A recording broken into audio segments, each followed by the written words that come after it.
विद्यार्थियों, मैं विपिन पारिक आज की इस कक्षा में आप सभी का आपके अपने चैनल सक्षम भारत साक्षर भारत में हार्दिक स्वागत करता हूं। विद्यार्थियों, आज हम जानेंगे पैसिव वॉइस, जिसके अंदर हम आज बात करेंगे गोइंग टू टाइप के सेंटेंसेस के बारे में। गोइंग टू टाइप के जो सेंटेंस होते हैं वो सिंपल सेंटेंस का ही एक दूसरा रूप होता है। तो आइए शुरू करते हैं आज का वीडियो शुरू करने से पहले मैं आप सबसे यही कहूँगा कि यदि आप में से जो भी पहली बार हमारा चैनल देख रहे हैं, हमारे चैनल को सब्सक्राइब करें, पास में बेल आइकन को दबाएं ताकि वीडियो की नोटिफिकेशन सबसे पहले आप तक पहुंचती रहे। विद्यार्थियों, अब हम जानेंगे पैसिव वॉइस में सिंपल सेंटेंस के अंदर गोइंग टू टाइप के जो सेंटेंस हैं, गोइंग टू वाले जो सवाल हैं, उनके प्रश्न कैसे आते हैं, उनको कैसे पहचानते हैं और किस सूत्र से उनको एक्टिव से पैसिव में चेंज करते हैं। सबसे पहले हम बात करेंगे पहचान के बारे में। गोइंग टू टाइप के जो सेंटेंसेस होते हैं वो बड़े ही सरल होते हैं। इनमें गोइंग टू शब्द लिखा होता है और यही गोइंग टू शब्द इनकी पहचान बनता है। कहने का मतलब है विद्यार्थियों, अगर आपको एक्टिव का कोई क्वेश्चन दिया है, एक्टिव वॉइस का जो सेंटेंस आपको मिलता है उसमें अगर गोइंग टू लिखा है तो निश्चित रूप से पैसिव वॉइस के सिंपल सेंटेंस के अंतर्गत वो सेंटेंस गोइंग टू टाइप का माना जाएगा। प्यारे विद्यार्थियों, गोइंग टू टाइप वाले सेंटेंसेस को हल करने का सूत्र बड़ा ही सरल है। पिछली बार जो वीडियो में आपने जो सूत्र देखा था उसमें मामूली सा चेंज करके हम गोइंग टू के नए सूत्र का निर्माण कर सकते हैं।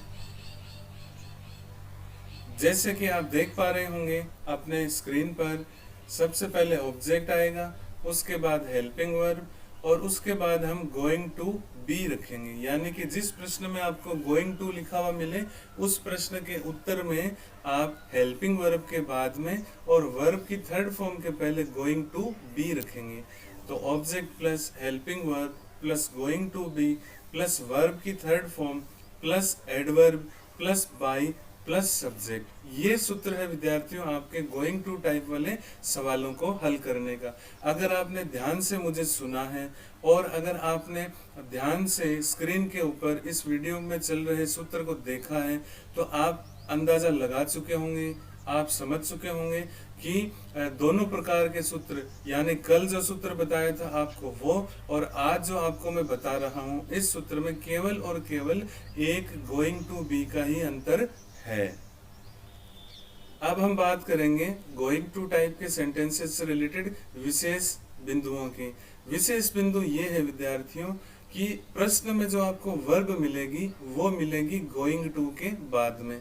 कल मैंने आपको बताया था कि वर्ब बीच में मिलती है, ये बात बिल्कुल सही है, वर्ब बीच में ही मिलती है। कैसे मिलती है इसकी पूरी जानकारी मैंने आपको इस सीरीज के पहले वीडियो में दे रखी है, आप उसको देखिएगा। लेकिन गोइंग टू वाले सवाल में जो वर्ब है वो गोइंग टू के बाद में मिलेगी, जैसे going to play, going to ask, going to open, इस प्रकार से।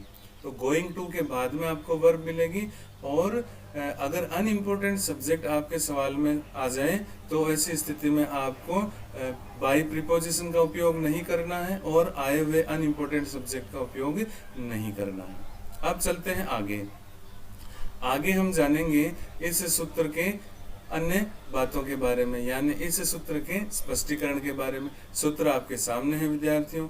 सबसे पहले हम प्रश्न के ऑब्जेक्ट को उत्तर में लिखेंगे, उसके बाद प्रश्न में जो संकेत आए हैं उनके अनुसार हम हेल्पिंग वर्ब लगा देंगे और गोइंग टू बी का हम प्रयोग जरूर करेंगे। जिस प्रश्न में गोइंग टू मिले आपको उस प्रश्न का एक्टिव से पैसिव बनाते समय गोइंग टू बी का प्रयोग आपको अवश्य करना है, इस बात का विशेष ध्यान रखेंगे।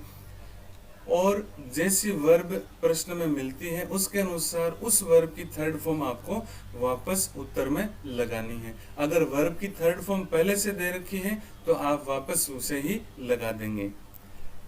एडवर्ब अगर प्रश्न में आपको मिलती है, मतलब कि प्रश्न से संबंधित समय सूचक शब्द आपको मिलता है, तो उस समय सूचक शब्द को यानी एडवर्ब को आप उत्तर में वर्ब की थर्ड फॉर्म के बाद में और बाई प्रीपोजिशन से पहले लगाएंगे। एडवर्ब लगाने के बाद में आपको उत्तर में बाई प्रीपोजिशन का प्रयोग करना है, और बाई प्रीपोजिशन का प्रयोग करने के बाद में आपको प्रश्न में आए हुए सब्जेक्ट को बदल करके उत्तर में सबसे अंत में लिखना है।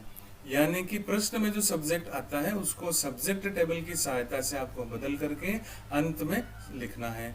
और यदि अनइम्पोर्टेंट सब्जेक्ट आए तो बाई प्रीपोजिशन का प्रयोग नहीं करेंगे और सब्जेक्ट को भी हम काम में नहीं लेंगे।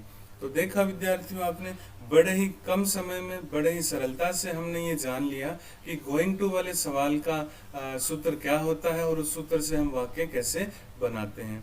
आइए चलते हैं उदाहरण को समझने की ओर।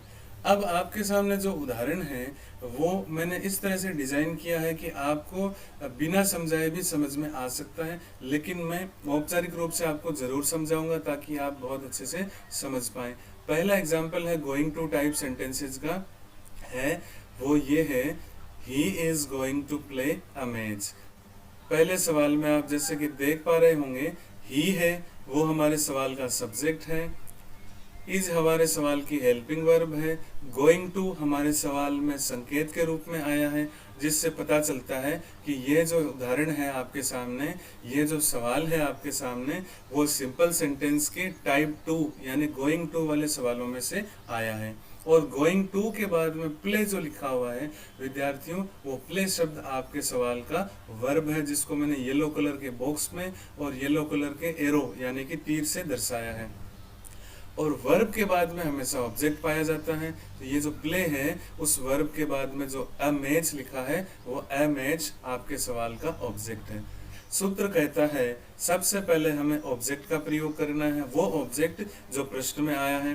तो हमारे आज के इस सवाल का जो ऑब्जेक्ट है वो है अ मैच, इसलिए इसको मैंने सबसे पहले रखा है। आप अलग अलग रंग में जो बॉक्स बनाए हुए हैं इन बक्सों को देख के भी समझ सकते हो, और यहाँ जो तीर के निशान दिए इनको देख के भी आप समझ सकते हैं। इसके बाद हेल्पिंग वर्ब का प्रयोग करना है, तो इसलिए मैंने हेल्पिंग वर्ब इज का प्रयोग किया, क्योंकि अ मैच इसका मतलब हुआ एक मैच जो कि सिंगुलर है, सिंगुलर के साथ हम इज का प्रयोग करते हैं।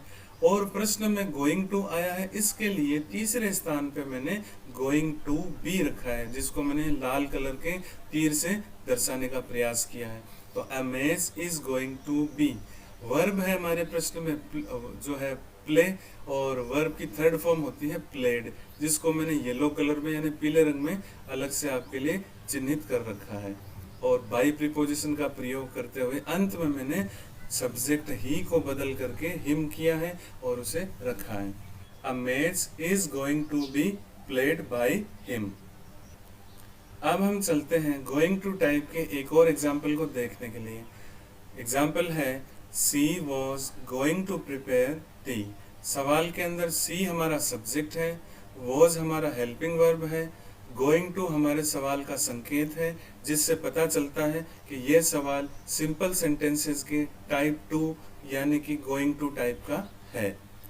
गोइंग टू के बाद में प्रिपेयर है, प्रिपेयर हमारे सवाल का वर्ब है, और प्रिपेयर के बाद में टी है जो कि हमारे सवाल का ऑब्जेक्ट है। तो सवाल इस प्रकार से है। अब हम सूत्र की सहायता से इसको पैसिव वॉइस में बदल देते हैं। सबसे पहले आता है ओ यानी कि ऑब्जेक्ट। तो प्रश्न में आए हुए ऑब्जेक्ट को हम सबसे पहले उत्तर में रखते हैं। तो प्रश्न में आया है हमारा ऑब्जेक्ट टी, जिसको हमने उत्तर में सबसे पहले रखा है।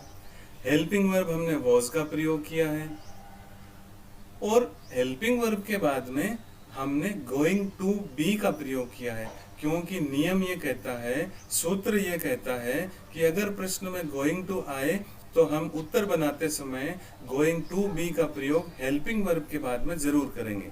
तो हमने लिखा है वॉज गोइंग टू बी। बाद हमने वर्ब की जो फॉर्म है उसको चेंज करते हुए थर्ड फॉर्म में तब्दील किया है। तो प्रिपेयर हमारी फर्स्ट फॉर्म है, सेकंड और थर्ड फॉर्म होती है प्रिपेयर्ड। तो हमने इसको थर्ड फॉर्म को प्रिपेयर्ड को यहाँ लिखा है।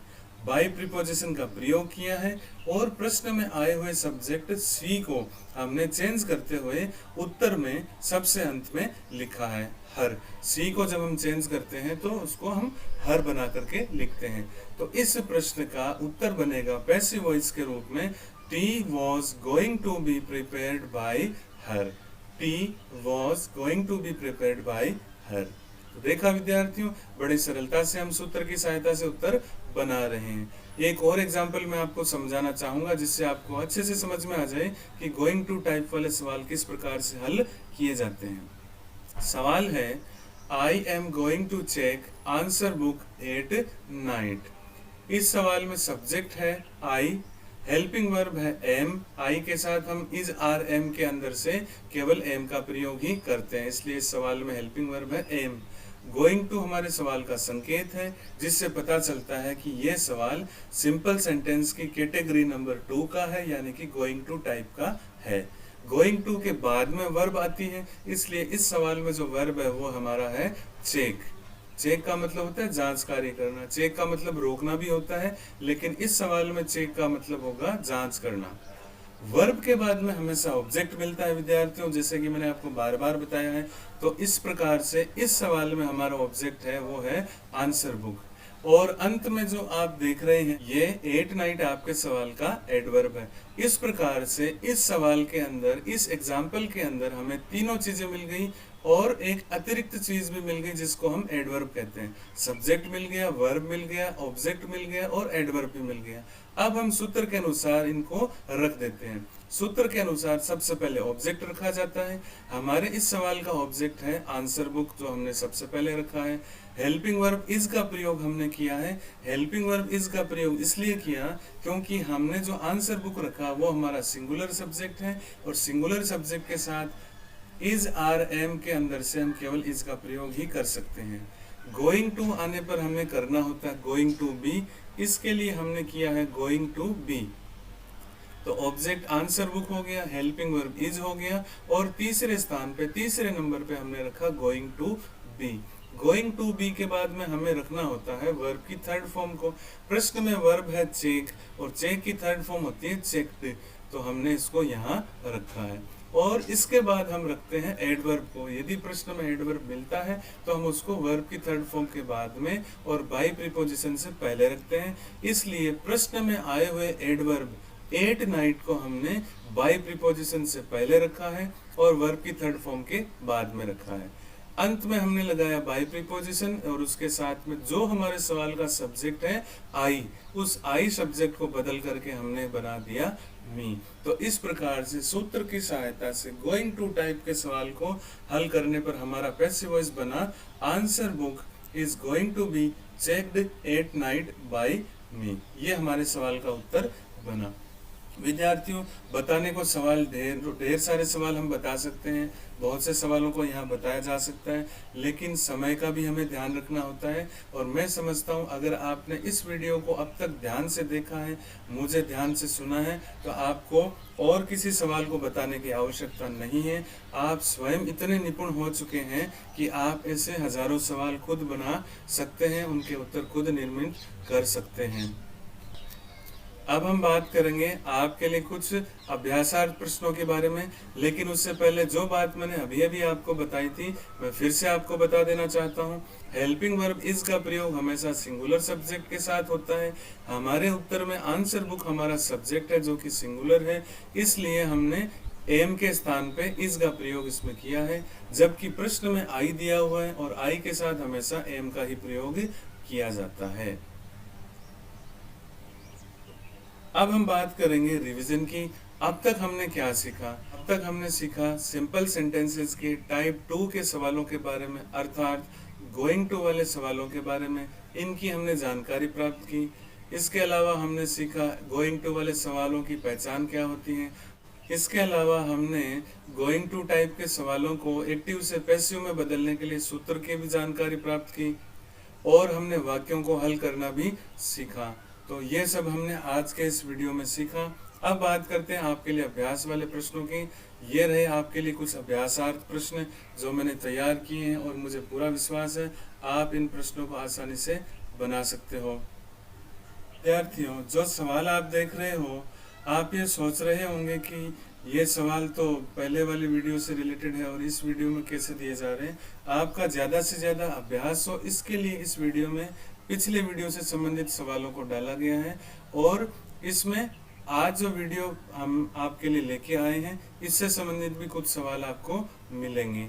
तो आपको इन सभी सवालों को हल करना है, जिससे आज बताए गए वीडियो में जो टॉपिक आपके सामने डिस्कस किया गया उससे रिलेटेड सवालों को भी आप हल करना सीख जाएं, और पिछले वीडियो में जो मैंने आपको टॉपिक डिस्कस किया था आपके सामने, जो चीज़ आपको मैंने बताई थी उससे रिलेटेड भी आपका अभ्यास हो जाए। इसके लिए मैंने आज के वीडियो में सभी सवालों को एक साथ रखा है और मुझे पूरा विश्वास है कि आप इन सभी सवालों का उत्तर कम से कम समय में शुद्धता के साथ करते हुए जरूर निकाल लेंगे। और आज के लिए फिलहाल इतना ही विद्यार्थियों। मुझे पूरी उम्मीद है आपको ये वीडियो पसंद आया होगा और आप इन सभी सवालों के जवाब आसानी से निकाल पाएंगे। तो आज के लिए इतना ही, मुझे दीजिए इजाज़त। कल हम फिर मिलेंगे एक नए वीडियो के साथ। तब तक के लिए धन्यवाद। जय हिंद, जय भारत।